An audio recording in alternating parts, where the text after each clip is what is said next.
এখানে আমার 20 ভরি সোনার গয়না, 2টো ডায়মন্ডের নেকলেস এবং 15 লক্ষ টাকা নগদ আছে। আজকে আমি এই সব কিছুই তোদেরকে দিয়ে দেব। তবে একটা শর্ত আছে, এই সম্পদ সেই পাবে যে আমাকে নিজের কাছে রাখবে এবং শেষ জীবন পর্যন্ত সে আমার দায়িত্ব নেবে। মা, আমার খুব ইচ্ছে যে আমি তোমাকে আমার ভাঙা ঘরে আগলে রাখি, কিন্তু আমার সামর্থ্য যে খুবই কম। মা, তুমি বরং আমাদের সাথেই থাকো। আর তাছাড়াও তুমি তো আমাদের এই ফ্ল্যাটটা দেখেছো কত বড়, তোমার বিন্দু মাত্র কোনো অসুবিধা হবে না। আর তাছাড়াও স্নেহা তো আছেই, ও তোমার খুব ভালোভাবে যত্ন আত্তি করবে। হ্যাঁ মা, রাহুল একদম ঠিকই বলেছে। আপনি আমাদের সাথে থাকলে আমাদেরও খুব ভালো লাগবে। আমি আপনার সারাদিন সেবা করব, আপনার কোনো অভাবই হতে দেবো না। আর আপনি তো জানেন আমাদের ফ্ল্যাটে এসিও আছে, তো আপনি আরামে থাকবেন, আপনার কোনো অসুবিধাই হবে না। বৌদি, এসি কি শুধু তোমার ফ্ল্যাটেই আছে? আমার ফ্ল্যাটেও আছে। মা, আমি তো এখনো বিয়ে করিনি, তাই তোমার প্রতি প্রথম অধিকার আমারই হওয়া উচিত। কথা তো তুই ঠিকই বলেছিস বাবা, কিন্তু তুই তো এখন পড়াশুনো করছিস আর সারাদিন তো তুই বন্ধু বান্ধব আর আড্ডা নিয়েই ব্যস্ত থাকিস। তুই আমার খেয়াল রাখবি কখন? আমার মনে হয় বড় ছেলে আর বড় বৌমার কাছে থাকাটাই আমার শ্রেষ্ঠ সিদ্ধান্ত হবে। আমি রাহুল আর স্নেহার সাথেই থাকতে চাই। তোরা তো শুনলি, স্নেহা নিজেই আমার দায়িত্ব নিতে চাইছে।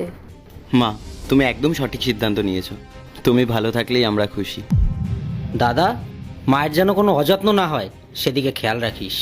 তোদের আর জ্ঞান দিতে হবে না, মায়ের কি করে খেয়াল রাখতে হয় সেটা আমি খুব ভালো করেই জানি। আর মাও সেটা বোঝেন, আর উনি সেটা বোঝেন বলেই উনি আমাদের সঙ্গে থাকতে চাইছেন। আর হ্যাঁ, তোর তো কাজ হয়ে গেছে, তোর এখন আসতে পারিস। ঠিক আছে মা, আমরা চলি। ভালো থেকো আর আমাদের আশীর্বাদ দিও। ভালো থেকো মা। আসি মা, সাবধানে থেকো।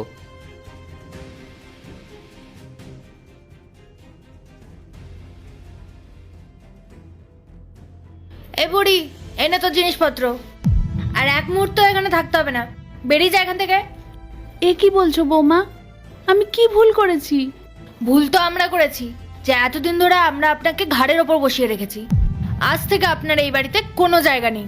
কিন্তু হঠাৎ তুমি এই রকম ব্যবহার করছো কেন? আমি তো নিজের ভেবেই তোমাদের সবকিছু দিয়ে দিলাম। ওই সামান্য কিছু টাকা আর গয়না দিয়ে কি সারা জীবন কেটে যায়? আপনি যা দিয়েছেন তা দিয়ে আপনার সেবা করে আমি সবটা শোধ করে দিয়েছি। এবার আপনি বিদায় হতে পারেন। মা, আমার কাছে যা জমানো পুঁজি ছিল আমি তো সবই তোমাদের হাতে তুলে দিয়েছি। এখন এই বয়সে আমি কোথায় যাব? দেখুন, আমাদের সামনে গোটা জীবনটা পড়ে আছে। আপনার পেছনে খরচা করে আমরা বাকি জীবনটা নষ্ট করতে পারি না। বাবা রাহুল, দেখ, তোর বউ আমাকে বাড়ি থেকে চলে যেতে বলছে। তুই কিছু বল ওকে। মা, স্নেহা তো ঠিকই বলেছে। আরে অনেক দিন তো হলো তুমি আমাদের বাড়িতে পড়ে আছো, চাও না এবার অন্য ছেলেদের কাছে গিয়েও থাকো? বাবা, তোরা যদি এই রকম করবি জানতাম তাহলে আমার শেষ সম্বলটুকু অন্য ছেলেদের দিতাম। অন্তত আমার মাথা গোজার জায়গাটা তো থাকতো। হ্যাঁ, তো এবার যাও গিয়ে তোমার বাকি ছেলেদের কাছে হাত পাতো। দেখো, আমার যা করার আমি করে দিয়েছি। ঠিক আছে বাবা, আমি না হয় চলেই যাচ্ছি, কিন্তু আমার কাছে যে এখন কোনো টাকা নেই। অন্তত পথ চলার মতো সামান্য কিছু আমাকে টাকা দে। তোমাকে দেওয়ার মতন কোনো বাড়তি টাকা আমার কাছে নেই।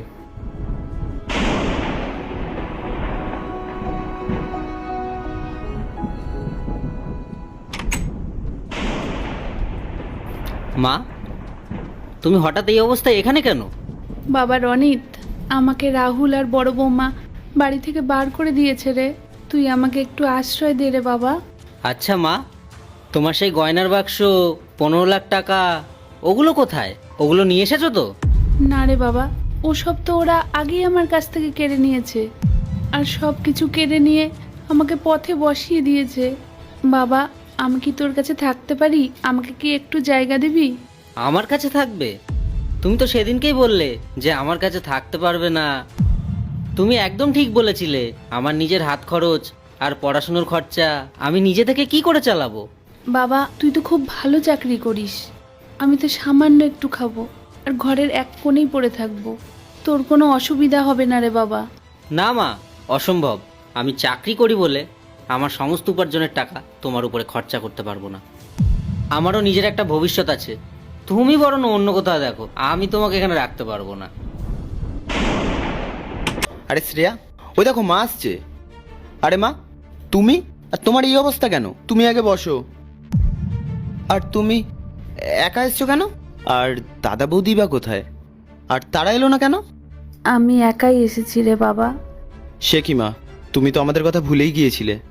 তুমি তো বড়লোক দাদা বৌদির কাছে খুব ভালো আছো, তারা নিশ্চয়ই তোমার যত্ন নিচ্ছে। না রে অভি, রাহুল আর ওর বউ আমাকে ঘাট ধাক্কা দিয়ে বার করে দিয়েছে। কি বলছো মা, বাড়ি থেকে বের করে দিয়েছে? কিন্তু কেন? বৌমা তো মুখের উপর বলে দিল আমি যে টাকার গয়না দিয়েছিলাম এই কয়দিনে নাকি সবকিছু শোধ হয়ে গেছে। এখন আর ওর নাকি আমাকে রাখার সামর্থ্য নেই। ওখান থেকে বেরিয়ে জানিস, আমি তোর ছোট ভাই রনিতের কাছে গিয়েছিলাম, সেও আমার মুখের উপর দরজা বন্ধ করে দিল। বলল টাকা যখন ছিল তখন তুমি বড় ছেলের কাছে গেছিলে, আর এখন যখন টাকা নেই তখন তুমি আমার কাছে এসেছো। বলল আমি পারবো না তোমাকে রাখতে। তাই জন্য জানিস আমি কোথায় যাব আমি কিচ্ছু বুঝে উঠতে পারছিলাম না। শেষমেশ আমি ওই জন্য তোর কাছে এলাম। আমি বড়ই ভুল করেছি রে বাবা। সেদিন যদি টাকার গয়না তোর কাছে দিতাম তাহলে তোর এখন একটা অনেক বড় বাড়ি হতো, আর আমিও মাথা গোজার জন্য একটা জায়গা পেতাম। মা, এটা তুমি কি বলছো? নিজের মাকে রাখার জন্য কি কোনো ছেলের টাকার প্রয়োজন হয়? কিন্তু আমার ঘরটা খুব ছোট, অভাবের সংসার, তাই আমি... অভি, তোদের হয়তো বড় বাড়ি নেই রে, কিন্তু তোদের দুজনের মনটা না অনেক বড়। তোরা দুজনেই খুব ভালো থাকবি, ভগবান তোদের মঙ্গল করুক। মা, আপনি আবার কাঁদছেন? আপনি একটু দাঁড়ান, আমি এক্ষুনি আপনার জন্য খাবার নিয়ে আসছি।